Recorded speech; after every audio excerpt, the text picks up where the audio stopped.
আচ্ছা, লক্ষ্য করো, আমরা পূর্ববর্তী ক্লাসে এন এবং দা এবং ক্রসের নিয়মগুলো নিয়েছিলাম। কথা কি বুঝছো? সেই ধারাবাহিকতা আমরা আজকে একটা বোর্ড কোশ্চেন প্র্যাকটিস করব। কথা কি বুঝছো?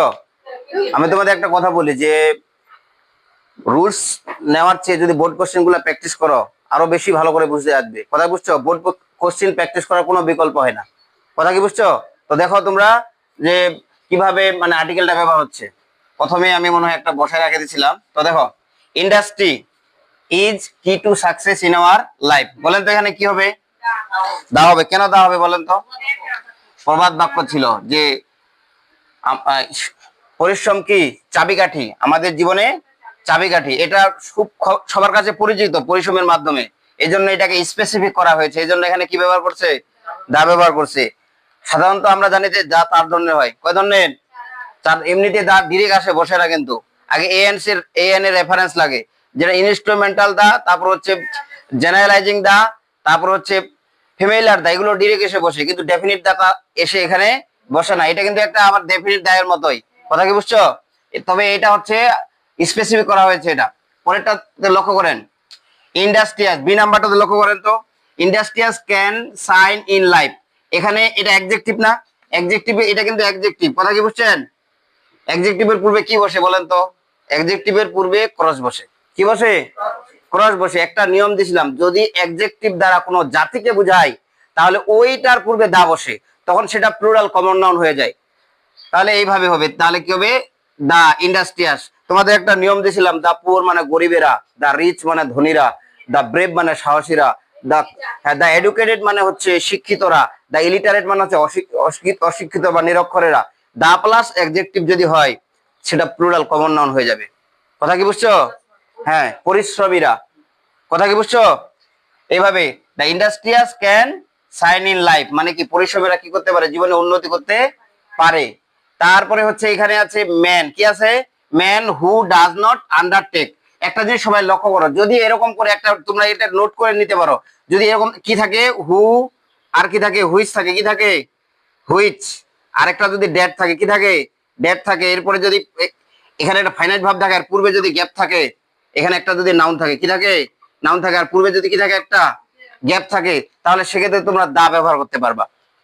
কথা কি বুঝছো? মানে ওই মেনটাকে স্পেসিফিক করা হয়েছে যে এখানে যেটা লিখতে হবে, the man, the the man who does not undertake hard work. এই ওয়ার্ক কথাটা কিন্তু একটা অ্যাবস্ট্রাক্ট নাউনের মতো। কোন নাউনের মতো? যেন আমরা জানি যে এখানে এই ওয়ার্কটার পূর্বে এমনিতে আর্টিকেল বসতো না। কথা কি বুঝছো? এই আর্টিকেল বসতো না, দা আর্টিকেল বসে। যেমন we can do the work, আমরা কাজটা করতে পারি। এরকম ওয়ার্কের পূর্বে আমরা দা ব্যবহার করছি না? নাই। কিন্তু ওয়ার্কের পূর্বে আবার এ বসে না। কথা কি বুঝছো? এই জন্য এটাকে এখানে অ্যাবস্ট্রাক্ট নাউন হিসেবে ধরা হয়েছে। অ্যাবস্ট্রাক্ট নাউনের পূর্বে একটা এডজেক্টিভ থাকলেও, কথা কি বুঝছো, সেক্ষেত্রে আমাদের এখানে কি ব্যবহার করতে হবে? ক্রস ব্যবহার করতে হবে। যেমন আমি যদি একটা কথা বলি, আচ্ছা পরে এটা বোঝাচ্ছি, তাহলে এখানে আমাদের কি ব্যবহার হবে? ক্রস ব্যবহার হবে। ঠিক আছে, আমি একটা ক্রস দিলাম। আচ্ছা, তাহলে the man who does not undertake work hard, যে মানে কঠোর পরিশ্রম করে না আর কি। কথা কি বুঝছো? Can never go, can never go a long way. এখানে আমি কতগুলো ইয়া দিছিলাম যে এ এন এর ব্যবহারের কতগুলো ফ্রেজ জাতীয় শব্দ দিছিলাম। যেমন যেমন গো ফর এ ওয়াক মানে হাঁটতে যাওয়া, তারপরে দিছিলাম যে এ মাস্ট, তারপরে দিছিলাম এ ওয়াক, তারপরে হচ্ছে এরকম এ লট অফ, এ ফিউ, তারপর হচ্ছে এ লাই, এরকম কতগুলো শব্দ দিছিলাম না? ওইখান থেকে আমি কিন্তু এ লং শব্দটা এখানে ইউজ করছিলাম, মনে আছে? গো এ লং এ মানে বহুদূর যাওয়া, এটা একটা ফ্রেজ জাতীয় শব্দ। তাহলে এখানে কি হবে? এ হবে। ওইটা তোমরা ডিরেক্টলি মুখস্থ করতে হবে। তাহলে যে ব্যক্তি কঠোর পরিশ্রম মানে কঠোর পরিশ্রম করে না, কথা বুঝছো, বা কঠোর পরিশ্রম ঝুঁকিটা নেয় না, can never go a long a, সে মানে অনেক দূর এগিয়ে যেতে পারে না। ইন দা, আর এখানে কি হবে? দা হবে। কেন দা হবে বলেন তো?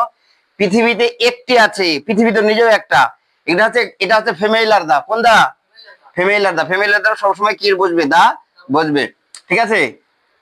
আচ্ছা, মেনি, মেনির পরে কিন্তু একটা নিয়ম আছে। কি বললাম? Many plus a oblique N plus singular noun.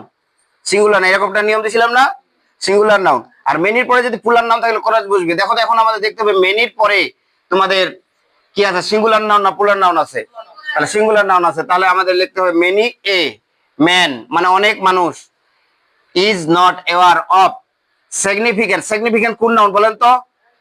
Abstract noun. এটা পূর্বে মূলত ক্রস বসে, অ্যাবস্ট্রাক্ট নাউনের উপর ক্রস বসে না, কিন্তু দেখো এদিকে একটা অফ ব্যবহার করছে, তার মানে এই নাউনটাকে স্পেসিফিক করে ফেলা হয়েছে। কথা কি বুঝছো? তার মানে এদিকে অফ থাকলে তিনটা নাউনের পূর্বে আমি আর্টিকেল বসাতে নিষিদ্ধ করেছিলাম, একটা অ্যাবস্ট্রাক্ট নাউন, একটা মেটেরিয়াল নাউন, আর একটা হচ্ছে কি প্রপার নাউন। কিন্তু ওই নাউনগুলোর পরে যদি অফ থাকে, সামনে যদি গ্যাপ থাকে, তাহলে তোমাদের দা ইউজ করতে বলছিলাম, মনে আছে না নাই? সিগনিফিক্যান্ট। তাহলে অনেক মেনি এ ম্যান মানে অনেক মানুষই আর ইজ নট অ্যাওয়ার মানে কি সচেতন নয়, সিগনিফিক্যান্ট মানে কি তাৎপর্যপূর্ণ বা গুরুত্বটা কিসের? অফ ডিলিজেন্স নাকি? তাহলে এটা ডিলিজেন্স কথাটা কি অ্যাবস্ট্রাক্ট নাউন না? তাহলে এখানে কি হবে বলেন? ক্রস ব্যবহার হবে। অ্যাবস্ট্রাক্ট নাউনের পরে কি নাই? অফ নাই। কথা বুঝছো? আচ্ছা, এই তাৎপর্যের ব্যাপারে অনেক লোক কি নয়, কি নয়, সচেতন নয়। ফর হুইচ যার জন্য কি, হুইচ দে ক্যান নট রিপ মানে হচ্ছে যেমন ফসল আরোহণ করা। কথা কি বুঝছো না? সেই রকম বেনিফিট অফ সাকসেস। দেখো এটা বেনিফিট শব্দটা কিন্তু একটা অ্যাবস্ট্রাক্ট নাউন। কথা কি বুঝছো? কিন্তু এটার পূর্বে কোনো আর্টিকেল বসে না, কিন্তু দেখো এখানে অফ ব্যবহার করছে, তার মানে এটাকে স্পেসিফিক করা হয়েছে, দা হবে। কি কথা কি বোঝা গেছে? এভাবে আমরা যদি বোর্ড কোশ্চেন গুলো প্র্যাকটিস করি, কেন হলো, কোনটা কেন হলো না, তাহলে ইনশাল্লাহ তোমাদের বোর্ড কোশ্চেন গুলো প্র্যাকটিস করলে জাস্ট আর্টিকেলটা এনাফ। কি কথা কি বুঝো না? বুঝছো নাই? তো ঠিক আছে, আরেকটা বোর্ড করব।